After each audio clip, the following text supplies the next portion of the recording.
ഇത് mass Motors ഇതാണ് Honda Activa 5G വണ്ടി ജനറൽ സർവീസായിട്ട് കിട്ടിയതാണ്. സർവീസിൻ്റെ ഭാഗമായിട്ട് നമ്മൾ അതിൻ്റെ ബാക്ക് ബ്രേക്കിൻ്റെ ഭാഗമൊക്കെ ചെക്ക് ചെയ്യാൻ വേണ്ടി അയച്ചിട്ടുണ്ട്. ബ്രേക്ക് ലൈനറൊക്കെ അത്യാവശ്യം നമുക്ക് ഉപയോഗിക്കാനുണ്ട്. കമ്പനി ലൈനർ തന്നെ കിടക്കണേ. അപ്പോൾ നമുക്കൊന്ന് ക്ലീൻ ചെയ്ത് കയറ്റിയാൽ മതി. അതേപോലെ ബ്രേക്ക് ക്യാമിൻ്റെ ഒക്കെ ചെറിയ വൈബ്രേഷൻ സൗണ്ട് കാര്യങ്ങളൊക്കെ ഉണ്ട്. അപ്പോൾ അതൊക്കെ ഒന്ന് ക്ലീൻ ചെയ്ത് നമുക്ക് റീസെറ്റ് ആക്കാം. പിന്നെ ബാക്കിലത്തെ ടയറിൻ്റെ കണ്ടീഷൻ വളരെ മോശമാണ് കേട്ടോ. കാരണം എന്താ വെച്ചാൽ ഒട്ടും ഗ്രിപ്പില്ല, ഫുള്ള് തീർന്ന ഒരവസ്ഥയിലാണ് നിൽക്കണേ. ഇത് നമ്മൾ ടയർ റൊട്ടേഷനിൽ മാറ്റിയിട്ട് ഉപയോഗിച്ചുകൊണ്ടിരിക്കുന്ന ടയറാണ്. അതായത് ഫ്രണ്ടിൽ നിന്ന് ബാക്കിലേക്ക് മാറ്റിയിട്ടാണ് ടയറാണ്. അപ്പോൾ ഇതിൻ്റെ കാലാവധി കഴിഞ്ഞ് കിടക്കണേ. അപ്പോൾ പ്രത്യേകം ശ്രദ്ധിക്കുക, അത് ഓടിക്കുമ്പോൾ ശ്രദ്ധിക്കുക. കാരണം ഒട്ടും ഗ്രിപ്പില്ല. പിന്നെ യൂസ് ചെയ്യുന്ന സമയത്ത് ഇതേ മോഡൽ തന്നെ യൂസ് ചെയ്യാനായിട്ട് ശ്രദ്ധിക്കുക. ഒരുപാട് കട്ട കൂടിയതൊന്നും മേടിച്ചിടരുത്.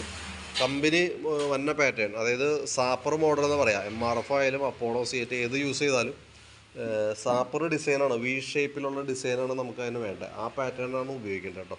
പിന്നെ അതേപോലെ തന്നെ എയർ ഫിൽറ്ററിൻ്റെ ഭാഗം നമ്മളൊന്ന് അഴിച്ച് ക്ലീൻ ചെയ്ത് വിടുന്നുണ്ട്. നിലവിൽ ഫിൽറ്റർ കുഴപ്പമൊന്നുമില്ല, കമ്പനി ഫിൽറ്റർ തന്നെ കിടക്കുന്നത്. നമുക്ക് തുടച്ച് ക്ലീനാക്കി റീസെറ്റ് ചെയ്യാം.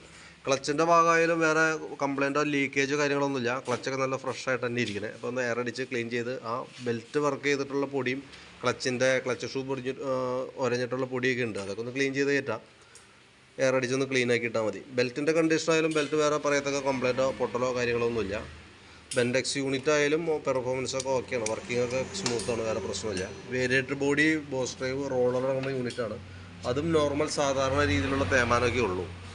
ക്ലച്ച് യൂണിറ്റ് CVT ക്ലച്ചിൻ്റെ മെയിൻ ഒരു പാർട്ടാണ് ക്ലച്ച് ഷൂ വിത്ത് ക്ലച്ച് ഔട്ടർ ലാമിന യൂണിറ്റ്. അതിൻ്റെ ആയാലും പെർഫോമൻസൊക്കെ ചെക്ക് ചെയ്യുമ്പോൾ ഓക്കെയാണ്, വേറെ പ്രോബ്ലം ഒന്നുമില്ല.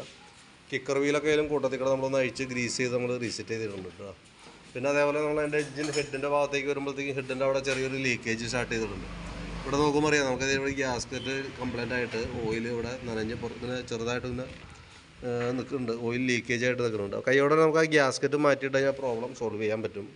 അത് ഇടയ്ക്ക് ഓൾറെഡി കംപ്ലൈൻറ്റ് വന്ന ഭാഗമാണ്, കാരണം അത് ഓവർ ഹീറ്റിങ് വന്ന ഭാഗമാണ്.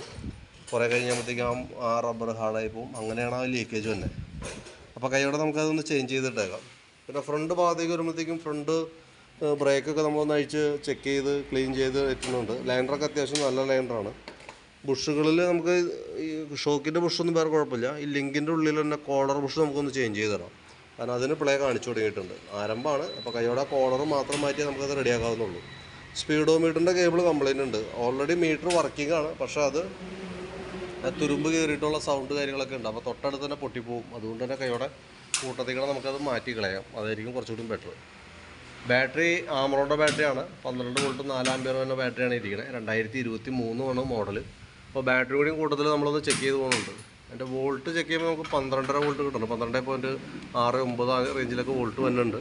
ഇപ്പോൾ ബാറ്ററി നമ്മൾ ടെസ്റ്റിലേക്ക് കൊടുത്തിട്ടുണ്ട്. ബാറ്ററി ടെസ്റ്റിലേക്ക് കൊടുക്കുമ്പോഴും ഓക്കെ ആയിട്ട് തന്നെയാണ് കാണിച്ചത്. പിന്നെ നമുക്ക് നൈറ്റൊക്കെ ഓടിക്കുന്ന സമയത്ത് മീറ്ററിൻ്റെ അകത്ത് ഒരു പോർഷൻ, ഒരു സൈഡിലുള്ള ലൈറ്റ് ബൾബ് കംപ്ലൈൻറ്റ് വന്നിട്ടുണ്ട്. അപ്പോൾ അത് തെളിയുന്നില്ല. അപ്പോൾ അതുകൊണ്ട് തന്നെ ഒരു ഭാഗത്തേക്ക് വരുമ്പോഴത്തേക്കും ബ്ലാക്ക് ഇതായിട്ട് നിൽക്കും ലൈറ്റ്. അതിനകത്ത് ഉള്ളിൽ വന്നത് 2 ലൈറ്റുകളാണ് വരാം. അപ്പോൾ അത് നമുക്ക് അതിനകത്ത് ഓരോ ഡാമേജ് ഉള്ളത് കൊണ്ടാണ് ആ പ്രോബ്ലം വന്നത്. അപ്പോൾ അത് നമുക്ക് കൈയോടെ അത് മാറ്റിയിട്ടേക്കാം. പിന്നെ നമ്മുടെ വണ്ടിയുടെ റൈറ്റ് സൈഡിലേക്ക് വരുമ്പോഴത്തേക്ക് നമുക്ക് അതിൻ്റെ സെക്കൻഡറി ഫിൽറ്റർ യൂണിറ്റ് അത്യാവശ്യം നല്ല രീതിയിൽ മോശമായിട്ടുണ്ട്, അഴുക്ക് കയറി. അപ്പോൾ അത് നമുക്കൊന്ന് ചേഞ്ച് ചെയ്ത് തരാം. സ്പാർക്ക് പ്ലഗ് നമുക്കൊന്ന് ക്ലീൻ ചെയ്ത് കയറ്റിയിട്ടാൽ മതി. എയർ ഫിൽറ്ററും പ്ലഗും കൂടി ഒരുമിച്ചാണ് മാറ്റേണ്ടത്. അപ്പോൾ നിലവിലിപ്പോൾ കുഴപ്പമൊന്നുമില്ല, ക്ലീൻ ചെയ്തിട്ടാൽ മതി. അതേപോലെ തന്നെ എഞ്ചിൻ ഓയിലും കൂടി നമ്മൾ കൂട്ടത്തിൽ മാറ്റി വിടുന്നുണ്ട്. അപ്പോൾ നിലവിൽ ഇത്രയും ചെയ്തു വരുമ്പോൾ ഏകദേശം നമുക്ക് വർക്ക് ചെയ്തു വരുമ്പോൾ എത്ര കോസ്റ്റ് വരുമെന്ന് നോക്കിയിട്ട് അതിൻ്റെ ഡീറ്റെയിൽസ് ഒന്ന് വാട്സപ്പിലേക്ക് ഒന്ന് സെൻഡ് ചെയ്തിട്ടേക്കാം. അപ്പോൾ നോക്കിയിട്ടൊന്ന് റിപ്ലൈ ഇട്ടാൽ മതി. വണ്ടി ചെയ്തുകൊണ്ടിരിക്കുകയാണ്. ഏകദേശം നമുക്കൊരു 2 മണി 3 മണിയൊക്കെ ആകുമ്പോഴത്തേക്കും കംപ്ലീറ്റ് ആവും. ഓക്കെ.